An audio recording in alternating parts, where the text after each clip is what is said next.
Hello everyone, आप लोग का स्वागत है एग्ज़ाम पॉइंट पर। SSC CGL tier one result के बारे में और आपका कट ऑफ के बारे में मैं आपको पूरा डिटेल से बताने वाला हूँ।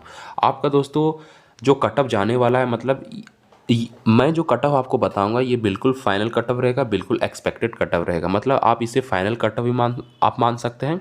और मैं आपको बताऊंगा कि आपका रिज़ल्ट के बारे में कि आखिर आपका रिज़ल्ट आने में इतना लेट क्यों हो रहा है। तो मैं सारा कारण मैं आपको बताऊंगा। और सबसे मोस्ट इंपॉर्टेंट बात कि हर कैटेगरी वाइज को कितना क्वालिफाई मार्क्स लाना ज़रूरी है, तो ही आप सीरियल 2 के लिए क्वालिफाई करेंगे, वरना आप नहीं कर सकते हैं। चलिए वीडियो को स्टार्ट करते हैं। अगर आप मेरे चैनल में नए हैं तो जल्दी से आप मेरे चैनल को सब्सक्राइब कर लीजिए और बेल आइकन पर प्रेस कर लीजिए। और दोस्तों एक मेरा टेलीग्राम चैनल है जो कि एग्जाम पॉइंट नाम से, इसका लिंक मैं वीडियो के डिस्क्रिप्शन में डाल दिया हूँ। और वहाँ पे दोस्तों आपको हमेशा गवर्नमेंट जॉब, गवर्नमेंट वैकेंसी के बारे में नई नई अपडेट मिलती रहेगी, इसलिए सबसे पहले जाके आप ज्वाइन हो जाइए। तो दोस्तों चलिए वीडियो को स्टार्ट करते हैं।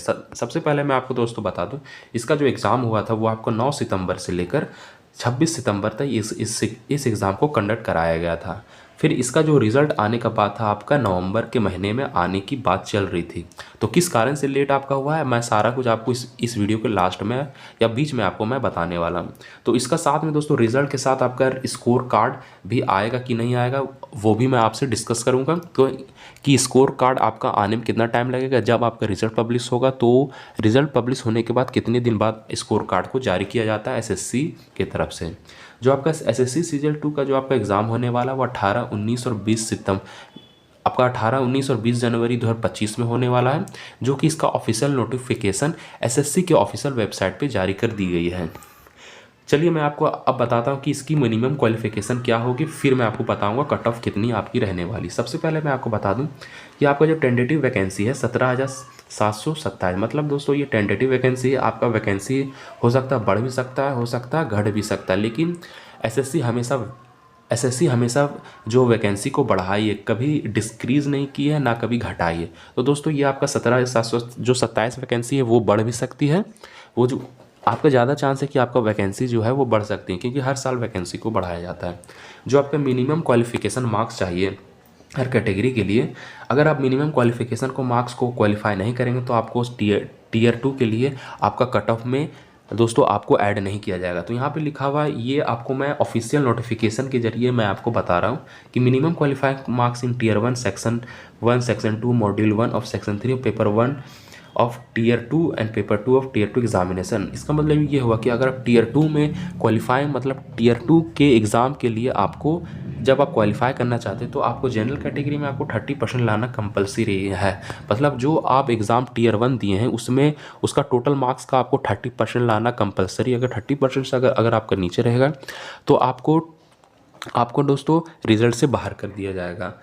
जब तक आपका 30% तक नहीं आएगा तब तक आपका मेरिट लिस्ट में नहीं जोड़ा जाएगा। फिर ओबीसी और ईडब्ल्यूएस कैटेगरी वालों के लिए 25% लाना कंपलसरी है, और बाकी अदर कैटेगरी वालों के लिए 20% लाना जो कंपलसरी है।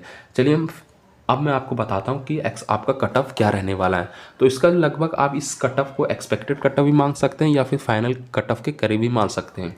तो ज़्यादा आपका जो कट ऑफ जो आपका रियल कट ऑफ जारी होगा एसएससी की तरफ से, तो 4 से 5 नंबर तक आपका वेरी करेगा, इससे ज़्यादा वेरी नहीं करने वाला है।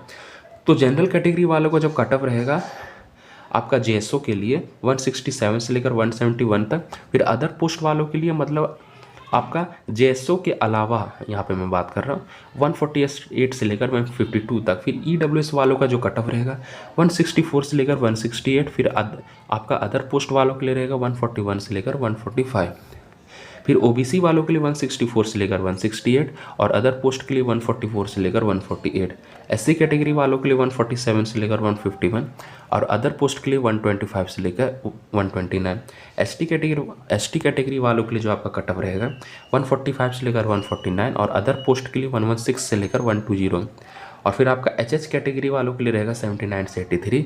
फिर अदर पोस्ट के लिए 76 से लेकर 80। पीडब्ल्यूडी के लिए आपका इसमें यहाँ पे सर्वे के अनुसार इसके बारे में नहीं पता चला है, इसलिए मैं सिर्फ आपको अदर पोस्ट के बारे में बता रहा हूँ 55 से लेकर 59। और वीएच कैटेगरी वालों के लिए 113 से लेकर 117 और अदर पोस्ट वालों के लिए 120 से लेकर 124। और ईएसएम वालों के लिए आपका अदर पोस्ट 98 से लेकर 102 और ओएच कैटेगरी वालों के लिए 131 से लेकर 135 और 114 से लेकर 118, ये आपका पूरा एक्सपेक्टेड कट ऑफ आप मान सकते हैं या फिर आप फाइनल कट ऑफ भी मान सकते हैं। जो आपका रियल कट ऑफ जारी होगा वो 4 से 5 नंबर का सिर्फ आपका वैरी करेगा, इतना ही अंतर रहेगा। तो ये पूरा आपका डिटेल रहा कि आपका कट ऑफ क्या जा सकता है। अब मैं बात करता हूँ कि आपका रिज़ल्ट आने में देरी क्यों हो रहा है। मैं आपको बता दूँ दोस्तों, आपका जो रिज़ल्ट है वो कभी भी पब्लिश किया जा सकता है, लेकिन ज़्यादा मैं आपको बता दूं कि आपका जो रिज़ल्ट है नवंबर के महीने में ही आ जाएगा, ये पूरा आपका फुली गारंटी है।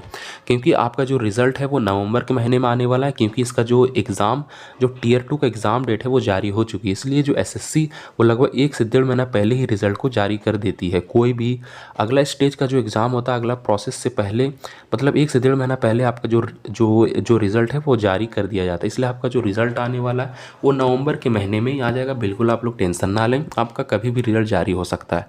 तो ये पूरा आपका अपडेट रहा, और इसी तरह आप मेरे चैनल से हमेशा जुड़े रहने के लिए जल्दी से आप मेरे चैनल को सब्सक्राइब जरूर कर दें और लाइक कर दें। और मेरा टेलीग्राम चैनल एग्जाम पॉइंट नाम से है, वहाँ पे आपको हमेशा government job, vacancy, exam result के बारे में हमेशा आपको अपडेट मिलेगी। इसका लिंक मैं वीडियो के डिस्क्रिप्शन में डाल दी हूँ, सबसे पहले जाकर वहाँ पर आप ज्वाइन हो जाइए।